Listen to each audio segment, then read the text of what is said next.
Hey everybody, Wes Fryer. It is New Year's Day. It's January 1st, 2023. I'm in Matthews, North Carolina, and I have been very dissatisfied with grill cleaning solutions.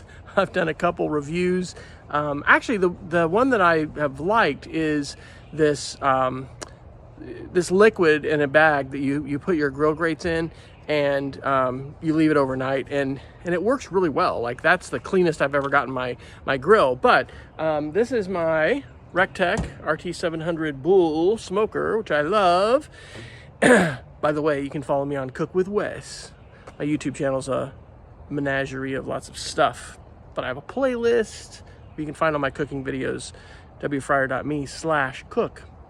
But I digress. What I'm gonna do today is at Lowe's, I picked up this CitruSafe BBQ Grill Cleaner, Limpiador de la Parrilla del Barbecue. I'll do this in English. Anyway, so this is a spray, and I sprayed this on. The thing that I've been trying to avoid is like metal in a brush getting onto your grill, into your food. Supposedly that's a thing, which I haven't really been aware of. I was cooking for 20 years with my Weber kettle. I love my Weber kettle. Anyway, I've used metal grill brushes forever. This is what I picked up along with this spray. Char-Broil. It's the Char-Broil Red Nylon Bristles. So I guess the idea is you can see these. Let me flip this around. It says spray, wait a minute. I've waited about 3 minutes, so hang on. Okay, so here we go. This looks clean just because my my foil is clean, but I don't know. We'll see. This is an exciting video, I'm sure. So I need to speed this up. So I'll do that. I'm gonna speed this up.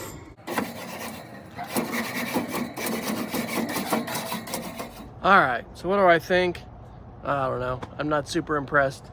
Again, like, I have some real baked on carbon on this grill, and what I think I need to do is do my solution where I soak it overnight and use the Brillo pads, did it completely clean as can be, and then just, brush it more regularly. So I don't know.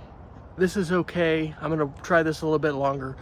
What do you use? Do you have a great solution? I know that you don't have to get your grill sparkling clean every time, but food residue and stuff like that is important to get off, and some of it'll burn off. And what I've been doing, and I'll put this link in the show notes, I've been using this, which is the Grill Rescue Brush, and I did a little review of that. This has been okay. I jack this thing up as hot as it'll go, like 500 or 550 degrees, put water on this, and then, just brush it. It's doing okay. But anyway, hey, iteration, trying new things, seeing what other people are using.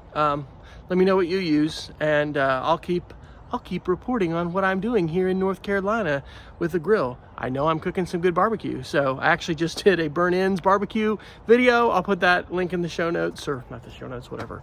I'm a podcaster, can you tell? I'll put that link in the video description as well. Let me know what you're doing. It's important to clean a grill, but hey, it's amazing. Isn't it an amazing day to be a backyard barbecue chef? Because there's so many different ways we can learn from each other. I think it's an awesome thing to do, and I think it's a great time to love barbecue.